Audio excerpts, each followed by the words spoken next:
আলহামদুলিল্লাহ ওয়াসসালাতু ওয়াসসালাম আলা রাসূলিল্লাহ ওয়া আলা আলিহি ওয়া সাহবিহি আজমাইন আম্মা বাদ আউযু বিল্লাহি মিনাশ শাইতানির রাজীম বিসমিল্লাহির রহমানির রহিম আল্লাহুম্মা ইন্নী আউযু বিকা মিনাল বারাশি ওয়াল জুনুনি ওয়াল জুযামি ওয়া মিন শাইয়্যি আশকাম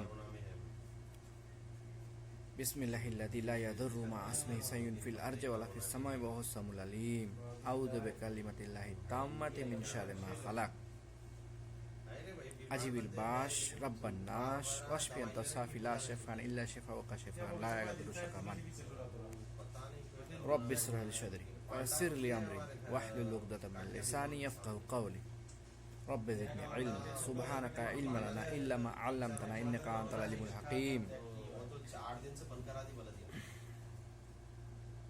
আসসালামু আলাইকুম ওয়া রাহমাতুল্লাহি ওয়া বারাকাতুহু। আপনারা যারা আমাকে দেখছেন, আমার সালাম। সুস্থ থাকুন, ভালো আমল করুন, আল্লাহর জিকির আজকার করুন।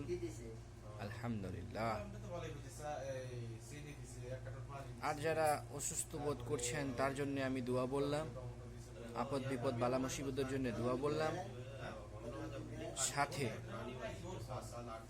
বেশি বেশি করে আমরা সঠিক ও ভালো আমল করার চেষ্টা করব। সাথে এই করোনা ভাইরাস থেকে আল্লাহ আমাদেরকে রক্ষা করার জন্য একটা দোয়া বললাম।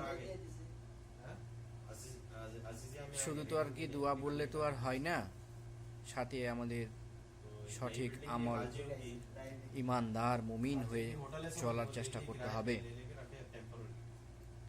আপনারা যারা আমার এই ভিডিওটি দেখছেন, ইনশাআল্লাহ সবাই আশা করি ভালো আছেন, সুস্থ থাকুন, আল্লাহর জিকির করুন, আমিলুস সালিহা করুন ইনশাআল্লাহ। আজকে আমি একটি হাদিস শোনানোর জন্য বিশেষ করে এসেছি। হাদিসটি হচ্ছে উসমান ইবনু আফফান রাদিয়াল্লাহু তাআলা আনহু বলেন, রাসূলুল্লাহ সাল্লাল্লাহু আলাইহি ওয়াসাল্লাম বলেছেন, তোমাদের মধ্যে সেই শ্রেষ্ঠ যে কোরআন শিক্ষা করে ও শিক্ষা দেয়।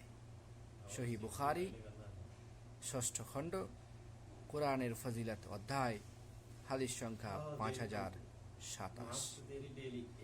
আসসালামু আলাইকুম ওয়া রাহমাতুল্লাহি ওয়া বারাকাতুহু।